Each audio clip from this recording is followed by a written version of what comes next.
ओम शांति। 31/7/2022 के अव्यक्त बाप दादा की वाणी है। ओरिजिनल डेट है 31/12/91 मधुबन। यथार्थ चार्ट का अर्थ है प्रगति और परिवर्तन। आज बाप दादा अपने विश्व नव निर्माता बच्चों को देख रहे हैं। आज के दिन नए वर्ष के आरंभ को दुनिया में चारों ओर मनाते हैं, लेकिन वो मनाते हैं नया वर्ष। और आप ब्राह्मण आत्माएं नए संगम युग में हर दिन को नया समझ मनाते रहते हो। वो एक दिन मनाते हैं और आप हर दिन को नया अनुभव करते हो। वो हद के वर्ष का चक्र है और ये है बेहद सृष्टि चक्र का नया संगम युग है। संगम युग सारे युगों में सर्व प्रकार की नवीनता लाने का युग है। आप सभी अनुभव करते हो कि संगम युगी ब्राह्मण जीवन नया जीवन है। नई नॉलेज द्वारा नई वृत्ति, नई दृष्टि और नई सृष्टि में आ गए हो। दिन रात हर समय हर सेकंड नया लगता है। संबंध भी कितने नए बन गए। पुराने संबंध और ब्राह्मण संबंध में कितना अंतर है। पुराने संबंधों की लिस्ट स्मृति में लाओ कितनी लंबी है, लेकिन संगम युगी नए युग के नए संबंध कितने हैं। लंबी लिस्ट है क्या। बाप दादा और भाई बहन और कितने निस्वार्थ प्यार के संबंध है। मीठा बाबा मीठे बच्चों के साथ मीठा संबंध और आत्मा भाइयों का मीठा संबंध, हम भाई बहनों का मीठा संबंध। वाह बाबा वाह। तो वह है अनेक स्वार्थ के संबंध। तो नया युग छोटा सा नया ब्राह्मण संसार ही अति प्यारा और बाबा को भी बहुत प्यारा ब्राह्मण परिवार है। दुनिया वाले एक दिन में 2 को मुबारक देते हैं और आप क्या करते हो। बाप दादा क्या करते हैं। हर सेकंड हर समय आत्मा के प्रति शुभ भावना शुभ कामना की मुबारक देते हैं। जब भी किसी को किसी भी उत्सव के दिन की मुबारक देते हैं तो क्या करते हैं, क्या कहते हैं। खुश रहो, सुखी रहो, शक्तिशाली रहो, तंदुरुस्त रहो। तो आप हर समय क्या सेवा करते हो। आत्माओं को नई जीवन देते हो। आप सबको भी बाप दादा ने नई जीवन दी है ना। और इस नए जीवन में यह सभी मुबारकें सदा के लिए मिल ही जाती हैं। आप जैसे खुश नसीब खुशी के खजानों से संपन्न सदा सुखी और कोई हो नहीं सकता। इस नवीनता की विशेषता आपको देवताई जीवन में भी नहीं है। तो हर समय स्वतः ही बाप दादा द्वारा मुबारक बधाइयाँ व ग्रीटिंग्स मिलती ही रहती हैं। दुनिया वाले नाचेंगे गाएंगे और कुछ खाएंगे और आप क्या करते हो। हर सेकंड नाचते हो, कर्मेंद्रियों और अतीन्द्रिय सुख का अनुभव करते हो। शांति के सागर की किरणों को अपने में समाकर शांति का अनुभव करते हो। खुशी के नगाड़े आत्मा में बजते हैं। तो क्या करते हो, हर सेकंड नाचते और गाते रहते हो। पैरों का नाच नहीं, अंदर की आत्मा का सुख। तो लोग तो खास पार्टीज अरेंज करते हैं और आपकी सदा ही संगठन की पार्टीज होती रहती हैं। पार्टीज में मिलन होता है ना।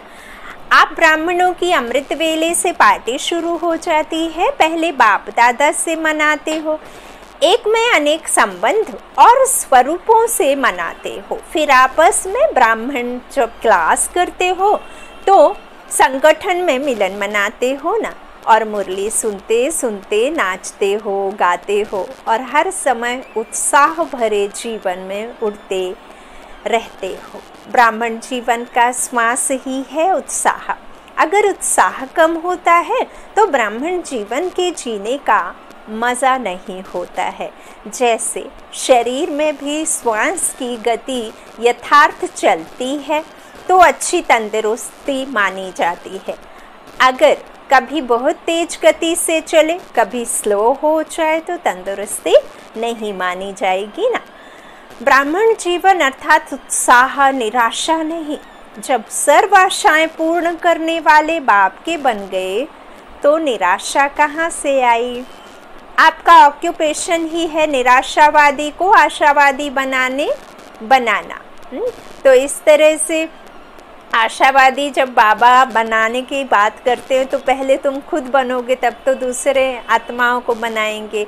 तो बाबा कहते हैं निराशावादी को भी आशावादी बनाना, हिम्मतहीन को हिम्मतवान बनाना, है ना। तो दिल तख्त नशीन तभी बच्चे बनेंगे, तब हिम्मते बच्चे मददे बाप बनेंगे। तो इस तरह से यही सेवा है ना। यह तो दुनिया के हद के चक्कर अनुसार आप भी दिन को महत्व दे रहे हो, लेकिन वास्तव में आप सब ब्राह्मण आत्माओं का संगम युग ही नवीनता का युग है। नई दुनिया भी इस समय बनाते हो। नई दुनिया का ज्ञान इस समय ही आप आत्माओं को है। वहाँ नई दुनिया में नए पुराने का नॉलेज नहीं होगा। नए युग में नई दुनिया स्थापन कर रहे हो। सभी ने तपस्या वर्ष में तपस्या द्वारा अपने में अलौकिक नवीनता लाई है, या वही पुरानी चाल है? पुरानी चाल कौन सी है?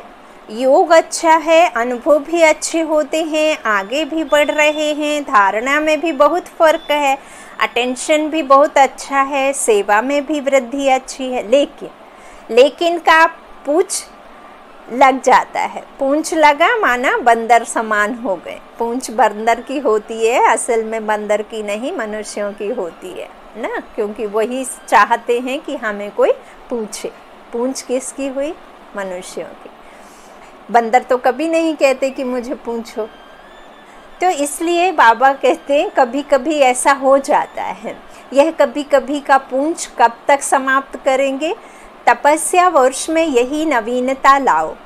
पुरुषार्थ व सेवा के सफलता की संतुष्टता की परसेंटेज कभी बहुत ऊंची कभी नीची, इसमें सदा श्रेष्ठ परसेंटेज की नवीनता लाओ। जैसे आजकल के डॉक्टर्स ज़्यादा क्या चेक करते हैं? सबसे ज़्यादा आजकल ब्लड प्रेशर बहुत चेक करते हैं। अगर ब्लड का प्रेशर कभी बहुत ऊंचा हो, कभी नीचे चला जाए तो क्या होगा? तो बाप दादा पुरुषार्थ का प्रेशर देखते हैं। बहुत अच्छा जाता है, लेकिन कभी कभी जंप मारता है। यह कभी कभी का शब्द समाप्त करो। अभी तो सभी इनाम लेने की तैयारी कर रहे हो ना। इस भी सभा में ऐसे कौन हैं जो समझते हैं कि हम इनाम के पात्र बने हैं, कभी कभी वाले इनाम लेंगे। इनाम लेने के पहले यह विशेषता देखो कि इन 6 मास के अंदर 3 प्रकार की संतुष्टता प्राप्त की है। पहला, स्वयं अपना साक्षी बन चेक करो। स्व के चार्ट से स्वयं सच्चे मन सच्चे दिल से संतुष्ट हैं।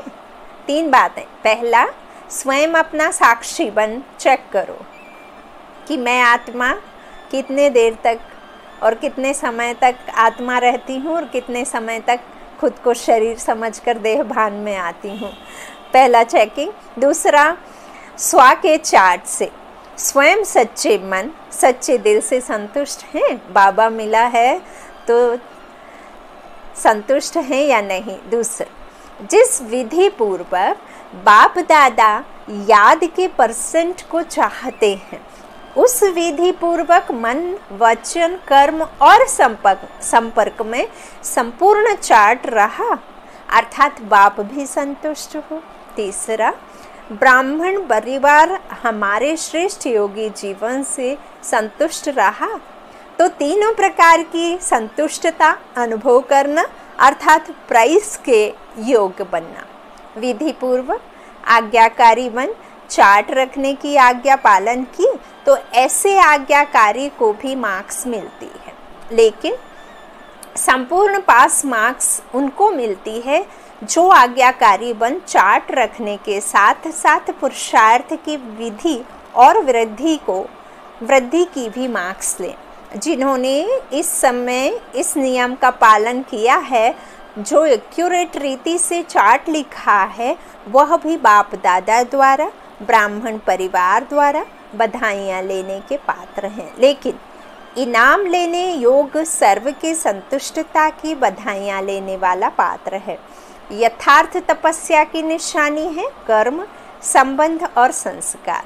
तीनों में नवीनता की विशेषता स्वयं भी अनुभव हो और औरों को भी अनुभव हो। यथार्थ चार्ट का अर्थ है हर सब्जेक्ट में प्रगति अनुभव हो, परिवर्तन अनुभव हो, परिस्थितियाँ व्यक्ति द्वारा या प्रकृति द्वारा या माया द्वारा आना यह ब्राह्मण जीवन में आना ही है। नथिंग न्यू, कल्प पहले आई सो अब वही हो रहा है। लेकिन स्वास्थिति की शक्ति ने परिस्थिति के प्रभाव को ऐसे ही समाप्त किया जैसे एक मनोरंजन की सीन सामने आई और गई। संकल्प में परिस्थिति के हलचल की अनुभूति ना हो, यात्रा की याद की यात्रा सहज भी हो और शक्तिशाली भी हो। पावरफुल याद एक समय पर डबल अनुभव कराती है। एक तरफ याद अग्नि बन भस्म करने का काम करती है, परिवर्तन करने का काम करती है और दूसरे तरफ खुशी और हल्केपन का अनुभव कराती है। ऐसे विधि पूर्वक शक्तिशाली याद को ही यथार्थ याद कहा जाता है। फिर भी बाप दादा बच्चों के उमंग और लगन को देख खुश होते हैं। मेजॉरिटी को लक्ष्य अच्छा स्मृति में रहा है, स्मृति में अच्छे नंबर लिए हैं, स्मृति के साथ समर्थी उसमें नंबर हैं, नंबरवार है। स्मृति के साथ समर्थी में बाबा ने कहा उसमें फिर नंबरवार है। स्मृति और समर्थी, याद और श्रेष्ठ संकल्प। असमर्थ माना आपके संकल्पों में संस्कार में कमी है और समर्थी माना श्रेष्ठ संकल्प। तो स्मृति याद बाबा की और खुद आत्मा निश्चय करना, दूसरा श्रेष्ठ संकल्पों में रहना, तो दोनों साथ साथ रहना, इसको कहेंगे नंबर 1 प्राइज के योग। स्मृति सदा हो और समर्थी कभी कभी वह परसेंटेज में रहना, इसको नंबरवार की लिस्ट में कहेंगे। समझा?